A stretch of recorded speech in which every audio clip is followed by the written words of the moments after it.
আমি আপনাদের সামনে একটা জোর গলায় মাথা উঁচু করে দাঁড়ায় বলতে পারি যে আমি চুরি করি নাই, চুরি করি নাই। তাহলে আগামী নির্বাচনে আপনাদের কাছে তো আমি একটা ভোট আশা করতে পারি নাকি? কোন মার্কায় ভোট আশা করি? কোন মার্কায়? কোন মার্কায়?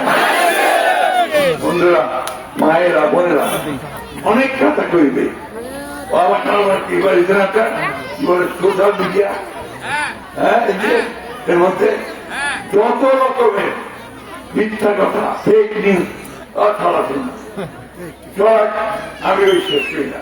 আমি বলবো আপনাদের সামনে আসলে আপনারা আমাকে বুঝতে পারবেন, চিনতে পারবেন, তাই না?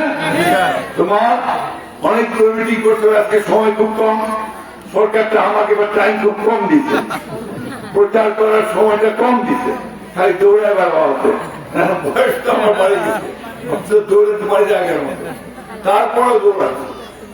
আপনাদের কাছে আমার একটা ভরসা আছে, আস্থা আছে যে আমি মির্জা আলমগীর আপনাদের সামনে দাঁড়ালে আপনারা অন্তত আমাকে একটা ভোট দেওয়ার কথা।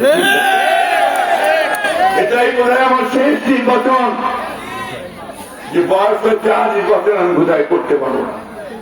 এই নির্বাচনে আপনাদের কাছে আমি একটা ভোট চাই, জাতির শেষে দেবেন আমাকে ভোট। আমি আরেকটা কথা বলে শেষ করবো। আমার কিছু অপরাধ আছে, তো জানেনি, ওরা একটু কথা বলে বেশি, জোরাজোরি করে বেশি, ওদের কারো ব্যবহার দিয়ে আপনার কোনো কষ্ট পান না, আল্লাহর রাস্তে আমাদেরকে মাফ করে দিন।